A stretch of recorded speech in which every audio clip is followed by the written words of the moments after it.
Muy bien, pues en esta ocasión vamos a hablar acerca de los estados financieros básicos. En algún otro momento hablamos acerca del balance general o estado de posición financiera, que es el estado financiero que nos permite conocer la estructura financiera de la empresa. Es decir, por una parte nos permite conocer el monto de sus activos, que son el conjunto de bienes y derechos que son controlados por esta misma empresa y que nos sirven también para obtener beneficios económicos futuros, porque pues precisamente la parte de la infraestructura, por ejemplo, de una entidad nos ayuda a poder desarrollar todas las actividades económicas de la empresa y consecuentemente a través de la explotación del giro del negocio, pues a generar esos ingresos que el día de mañana van a detonar utilidades para el negocio. Eso desde el punto de vista de los activos. Y por otra parte, este estado financiero nos permite conocer también cuáles son las fuentes de financiamiento. Esta es la estructura financiera. Pasivo, que se refiere ni más ni menos que al conjunto de deudas y obligaciones que contrae la empresa con terceros y que representa justamente la porción de esos activos que es financiada con recursos ajenos o deudas con terceros.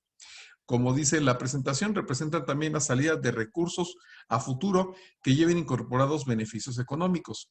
¿Por qué? Porque para poder deshacernos, para poder liquidar esos pasivos, tenemos que darle salida, por supuesto, a esos recursos que estamos haciendo alusión. Es decir, tenemos que pagarlo ya sea con dinero o bien en especie con algún intercambio de mercancías o prestando algún servicio. Pero definitivamente para liquidar un pasivo tendremos que llegarnos precisamente de esta situación, del pago o de la salida de ciertos recursos.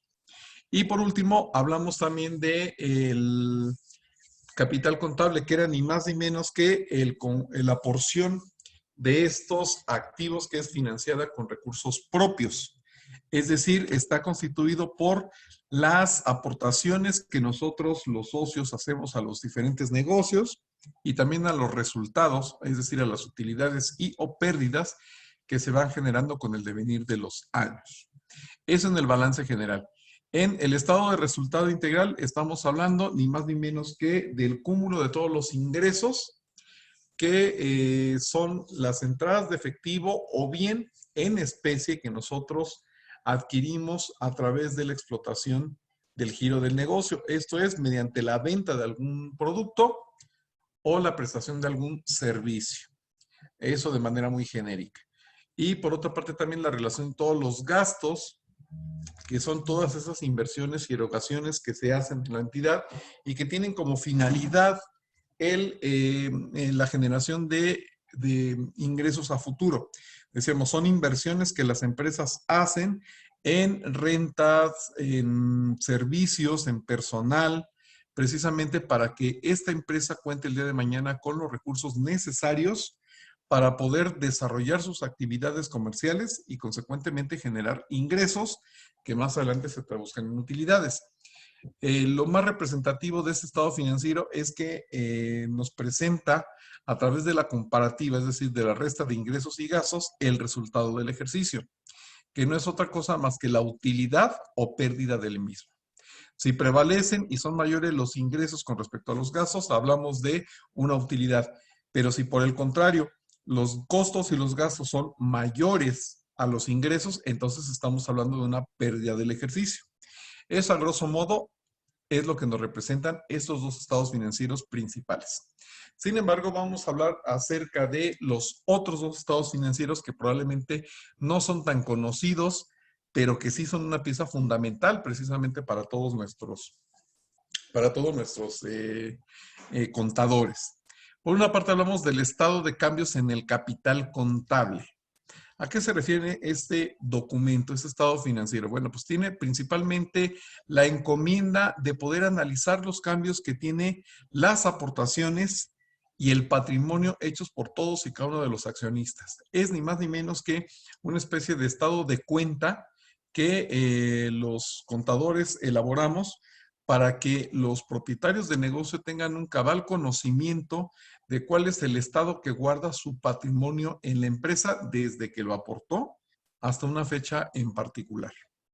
¿De acuerdo? El objetivo es que ese tenga dominio, que tenga un conocimiento analítico a detalle de cuáles son los principales movimientos en el capital, en las aportaciones que van teniendo los socios de la empresa. Igualmente, si algún socio se está incorporando a la empresa, pues aquí se va a ver reflejado precisamente los nombres de esos socios, y también vamos a ver cuáles son las aportaciones, tanto en efectivo como en especie, que van teniendo cada uno de ellos. Porque aquí, más allá de que si pagó de una forma o de otra sus acciones, de lo que se trata es de ver cuál es la participación que tienen todos los socios accionistas. Y con ello nos damos cuenta también, precisamente, qué tipo de participación accionaria tienen. Acuérdense que hay acciones que le dan al tenedor de las mismas voz y voto hacia el interior de las empresas. Hay otras que simple y sencillamente les dan el derecho a recibir de manera eh, de manera privilegiada, por llamarlo de una manera, los diferentes dividendos. Tienen esa prioridad o tienen esa preferencia, por eso el nombre de acciones preferentes. Sin embargo, no tienen voz ni voto dentro del Consejo de Administración.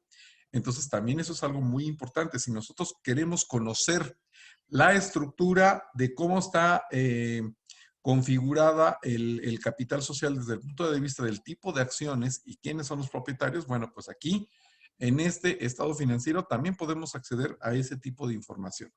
Por supuesto, tanto información cualitativa como cuantitativa. ¿Quiénes y cuánto han aportado y de qué manera lo han aportado? Eso es lo más relevante desde el punto de vista de los movimientos de los propietarios. Lo mismo pasa exactamente cuando alguien se va. Si ese socio se está yendo de la sociedad, bueno, pues también a través de este documento es que nos vamos a dar cuenta de cómo lo estamos liquidando de alguna manera. ¿Ok? Bueno, otro aspecto importante también es la creación de reservas. Ya decíamos a qué se refiere esto. Pues ni más ni menos que a partir de las utilidades se van creando diferentes aspectos o se les va dando distinto destino a estos resultados favorables para la empresa. Por una parte, hay cierta cantidad de dinero que se destina ni más ni menos que para el pago de dividendos. Esto es las utilidades que son repartibles entre los socios capitalistas del negocio. Obviamente la gente invierte para captar cierto dinero, para captar utilidades. Y eso es lo que quiere pues ver multiplicado su dinero y por supuesto tiene el derecho legítimo de gastarlo en lo que mejor le convenga. Entonces, pues parte de ese dinero se tiene que destinar para el pago de esas utilidades a los socios capitalistas.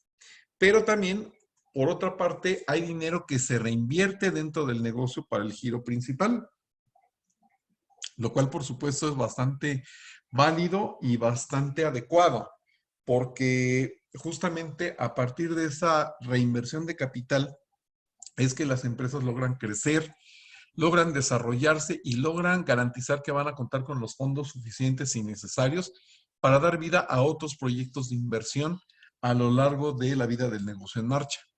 Pero también, y como lo estamos viendo en este momento, parte de esas utilidades se van a destinar para la conformación de ciertas reservas de capital. Esas reservas de capital pueden ser de dos formas. Podemos tener reservas voluntarias, pero también podemos tener reservas obligatorias, como la estamos viendo aquí, una reserva legal. La reserva legal tiene el objetivo, como ya lo habíamos comentado cuando hablamos del capital contable, de ir conformando un fondo de recursos que la empresa, de los cuales la empresa pueda disponer en algún momento en que necesite hacer frente a una responsabilidad civil o inclusive hasta penal, me atrevo yo a decir, derivado de algún juicio en donde se le haya dictado responsabilidad y que tenga que indemnizar a algún tercero. Esto es a alguna otra empresa, alguna persona en específico o inclusive al propio gobierno. En muchas ocasiones, lamentablemente, es que las empresas se amparaban diciendo que no tenían los recursos suficientes, que pues el pagar ese juicio los iba a llevar a la quiebra o simplemente lo postergaban. Bueno, pues precisamente para evitar ese tipo de situaciones es que surge la figura de la reserva legal y esa se va constituyendo en todos los años en donde haya utilidad, por supuesto, porque no se pueden reservar las pérdidas, sino siempre que hay utilidad, entonces se va a reservar un importe correspondiente al 5% de dicha utilidad generada durante un año en específico, hasta acumular el 20% del importe del capital social. Paulatinamente vamos a ir juntando, obviamente a lo largo de varios años, esa reserva legal y procurando que siempre sea y corresponda al 20% del capital social. Si en algún momento hacemos incrementos al capital social, bueno, pues obviamente el monto de la reserva también irá aumentando hasta adaptarse al 20% del nuevo importe del capital social.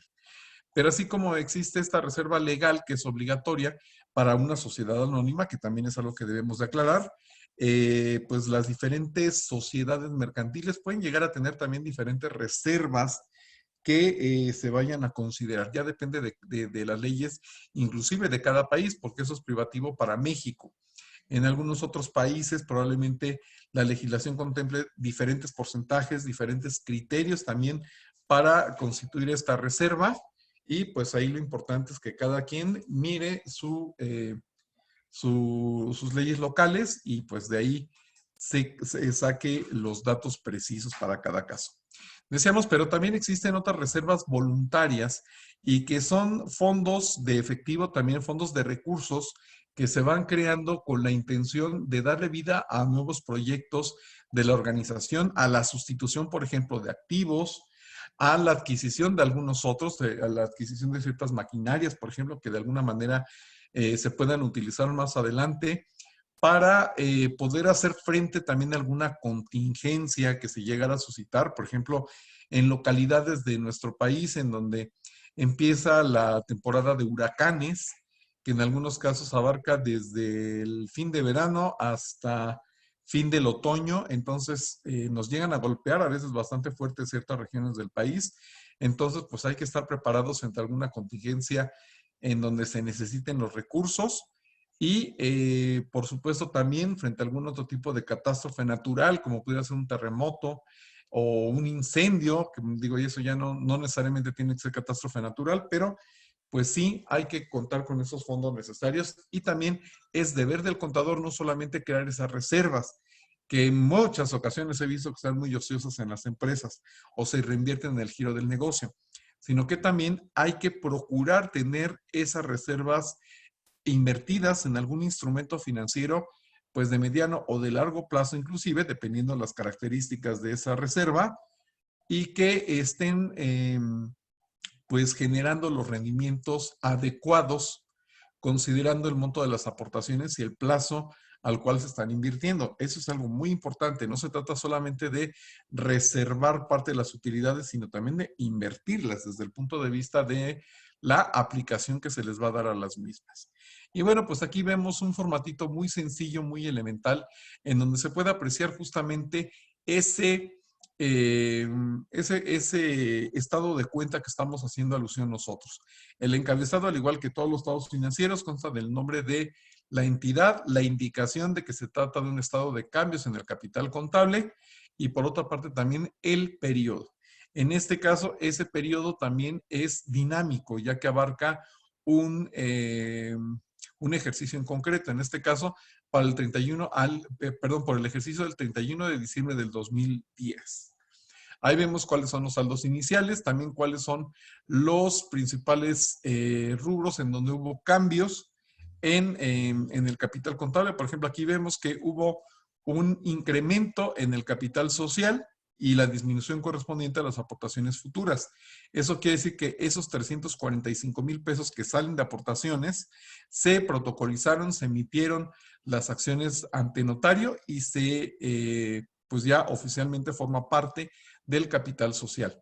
Por otra parte, de la utilidad que se generó el ejercicio anterior de 14,600 pesos, vemos que en este año se optó por destinar 730 pesos justamente para la conformación de la reserva legal. Por eso hubo una disminución en utilidades por aplicar en 730 y se aplicó en la reserva legal. Y finalmente también vemos que durante el actual ejercicio 2010 se generó una utilidad de 44,615 pesos, de la cual el próximo año, es decir, en 2011, se tendrá que hacer lo propio para incrementar la reserva legal, destinando el 5% de la misma y disminuyendo obviamente de las utilidades por aplicar.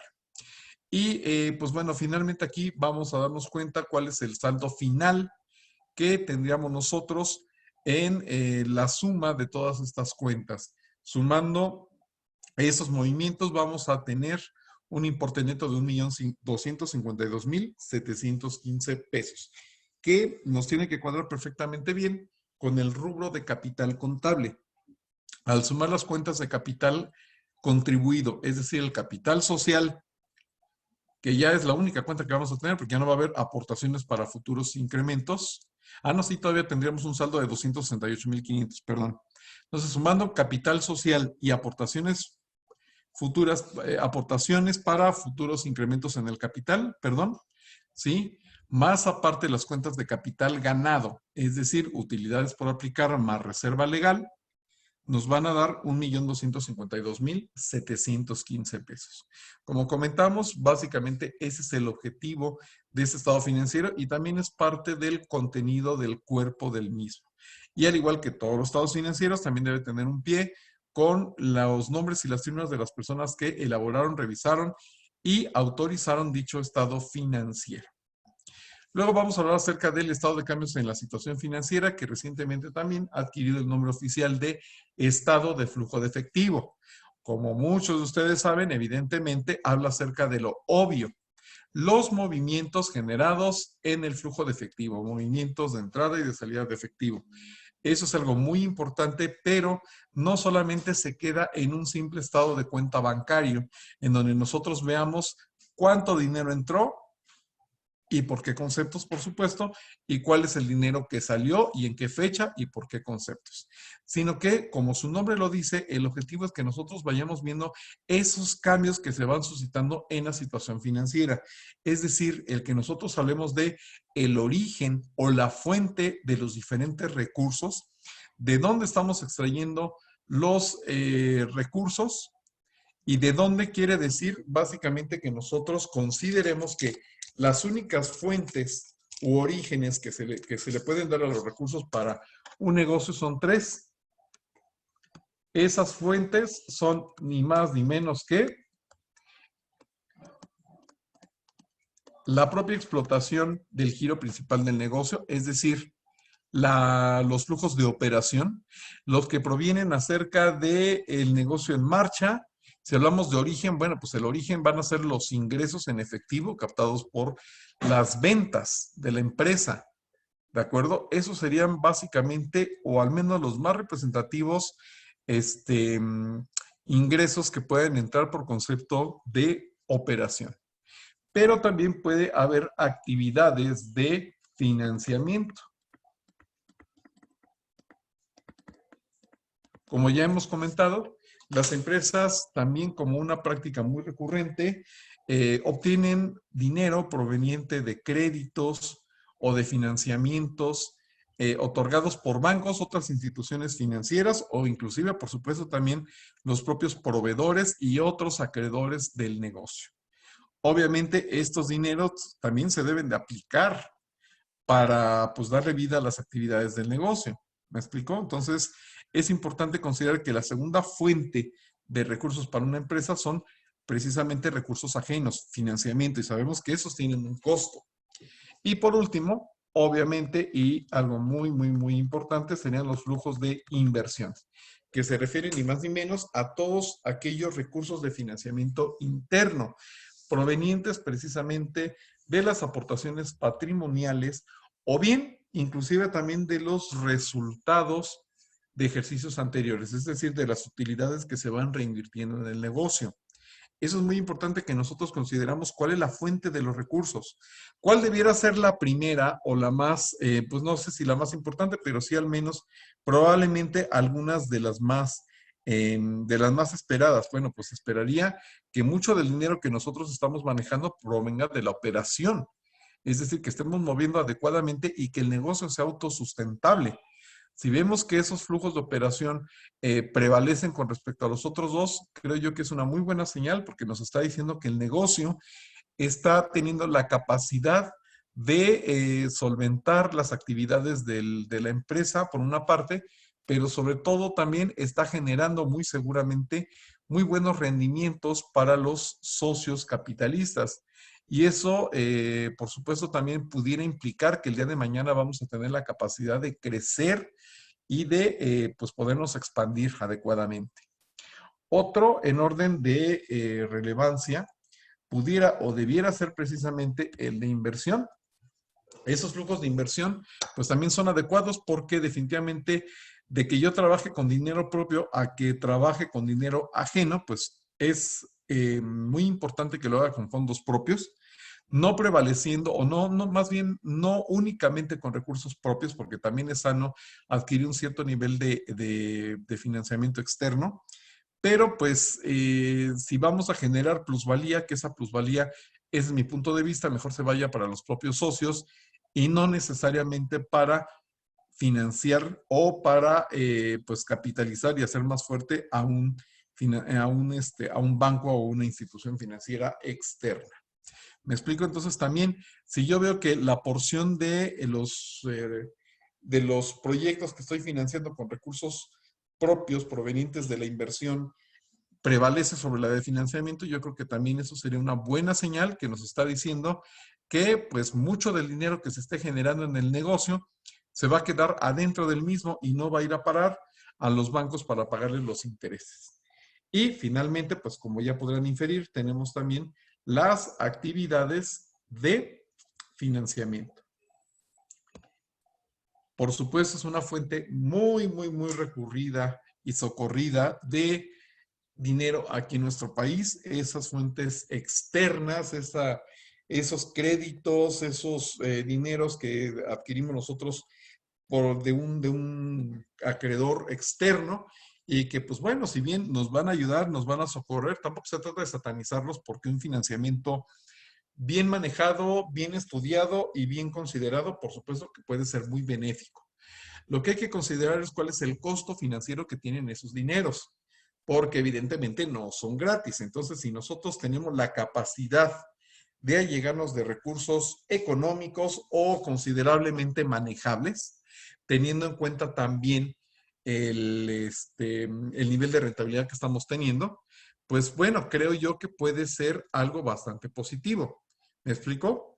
Sin embargo, si la tasa de interés es mayor con respecto a la rentabilidad que estoy teniendo y los fondos que se están generando, bueno, pues entonces quiere decir que no me está alcanzando para pagar ni siquiera el monto de los intereses que el día de mañana le tendré que pagar al acreedor externo. ¿Me explico? Hay que hacer un análisis importante de estos flujos. No se trata simplemente de ver cuánto entró y cuánto salió.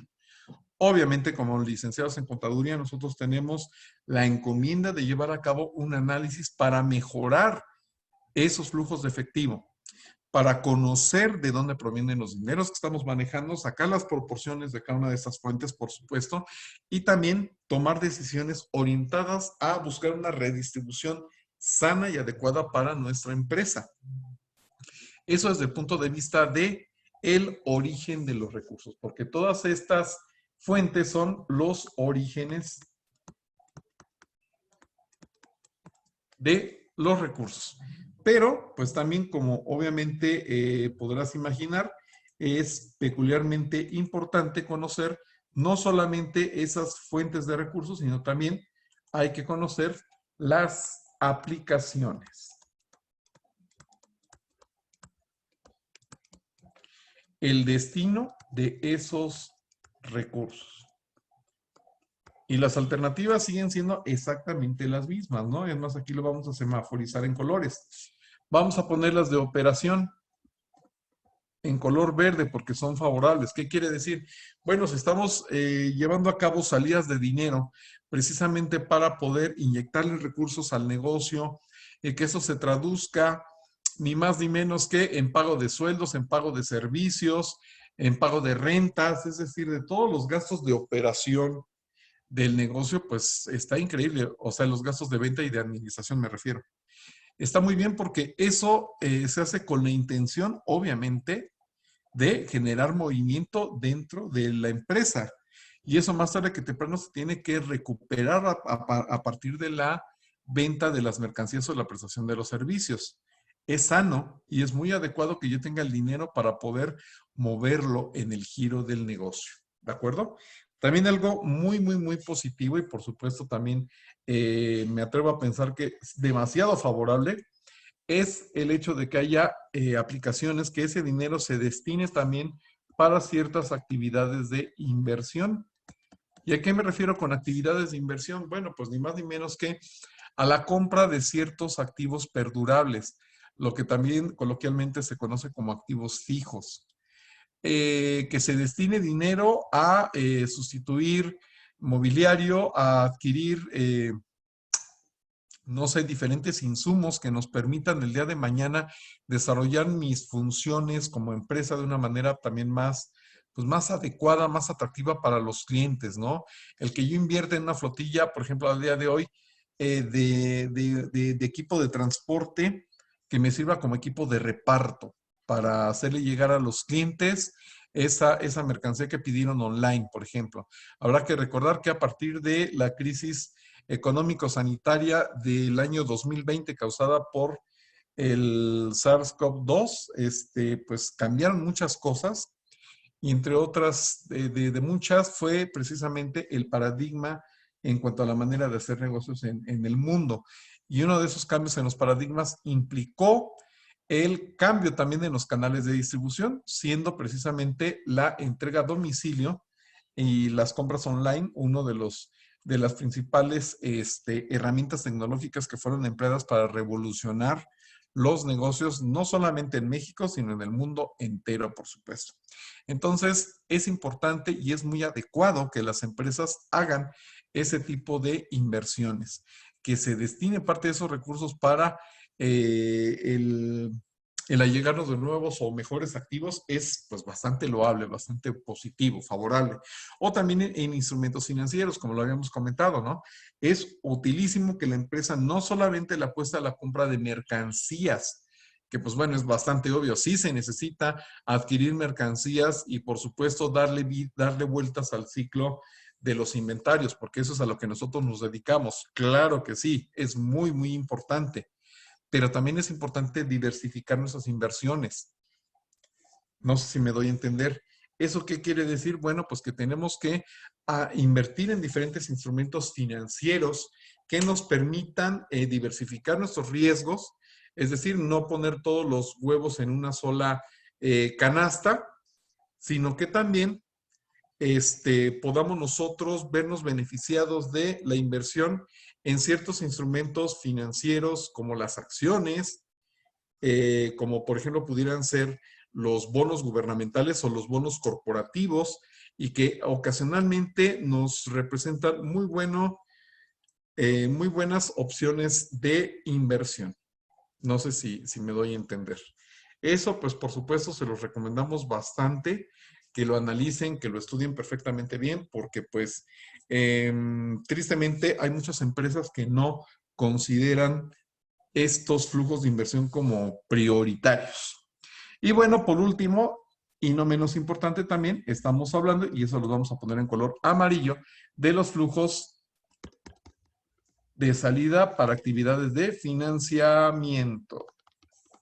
¿Y que tienen que ver con qué? Bueno, pues con el pago de los intereses a los acreedores, a la gente que nos prestó dinero, o también a devolverles su capital, porque pues obviamente en algún momento de la vida tendremos que pagarles o resarcirles los dineros que nos prestaron. Bueno, pues también eso es algo muy importante que tenemos que considerar. Lo puse en amarillo porque, como les dije, ese dinero es ajeno, lo tengo que devolver y si yo pude darle la vuelta al costo del dinero, es decir, si tuve la capacidad de generar mayores rendimientos respecto a los que yo tuve que pagar como renta por ese dinero, o sea, por pago de intereses, pues fue un espectacular negocio y fue algo muy favorable y muy positivo. Pero si prácticamente trabajé con dinero ajeno para quedar tablas, para tener una utilidad equivalente al costo del dinero, bueno, pues salvo que a lo mejor esas inversiones que yo haya hecho con deuda sean duraderas y vayan a prevalecer durante mucho tiempo en el negocio, con lo cual, bueno, pues sí, habría valido la pena, pero si todo lo que estoy pagando a crédito me lo voy a pues vamos, se va a erosionar en el cabo de un año y simplemente trabajé para pagar eso, pues creo que no sería tan buen negocio. Hay que evaluar, por supuesto, cada una de esas diferentes alternativas que tenemos y aprender a tomar decisiones. Aquí tenemos un ejemplo del cuerpo de ese estado financiero. También existen dos procedimientos diferentes marcados por las normas de información financiera relativas precisamente al cuerpo de este documento. ¿De acuerdo? Es muy importante que nosotros consideremos que se puede partir básicamente de dos diferentes caminos. Uno de ellos es el que estamos viendo aquí en pantalla, en donde de lo que se trata también es de conciliar la utilidad neta del ejercicio, lo que nosotros vemos, lo que se determinó dentro del estado de resultado integral y que aparece en el balance general, por ejemplo, en este caso, 197,000 pesos. A veces el empresario cree erróneamente que esos 197,000 pesos, que fue su ganancia, ya después de impuestos y después de todos los gastos, pues cree que los va a tener en efectivo. Cree que ese dinero tendría que estar depositado en la cuenta de bancos o inclusive hasta en caja, lo cual evidentemente es un error.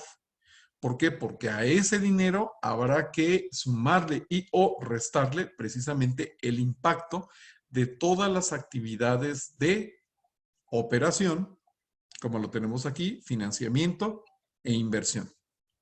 Eso evidentemente habrá modificado el saldo de efectivo que nosotros tenemos en bancos, porque pues tenemos una cierta cantidad.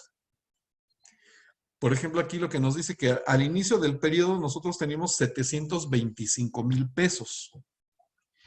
Ojo, se generó durante este año, a ver, aquí voy a señalar, esto era al inicio del ejercicio, estos 725,000 pesos. La utilidad fueron 197. Entonces, a lo mejor el empresario pensó que iba a tener esos 725 más 197,000. Estamos hablando en números redondos de 900,000 pesos. Wow, pues un dineral, ¿no? Que vamos a tener ¿cómo se llama? En caja. Pero, pequeño gran detalle, evidentemente la cosa no es de esa manera.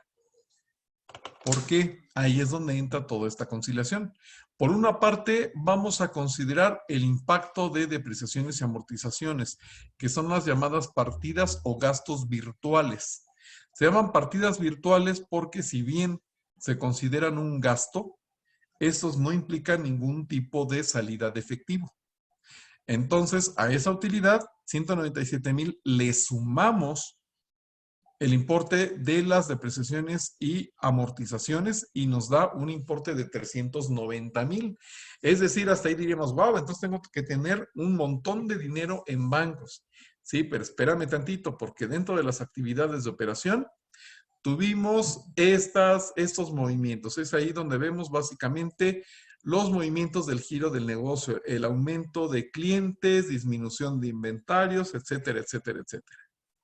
Luego las actividades de financiamiento. Espérate, porque también hubo que amortizar, o es decir, pagarle dinero a un banco y fueron 300,000 pesos. Por otra parte, nos allegamos de un nuevo crédito hipotecario, ahora por 200,000. ¿De acuerdo? Luego vamos con actividades de inversión. A ver, en la inversión, ¿en qué invertimos? Bueno, pues la enajenación de terrenos. Nos entraron 50,000 pesos por la venta de un terreno. Sin embargo, también hubo aquí movimientos en edificios, en equipo de transporte. ¿Ya vieron? Consecuentemente, el impacto neto de los movimientos de efectivo suman 20,000 pesos. O sea, todos estos movimientos, algunos positivos, otros negativos, es decir, entradas y salidas, el neto son 20,000 pesos nada más, que sumados a los 725,000 pesos que teníamos al inicio del periodo, suman 745,000 pesos.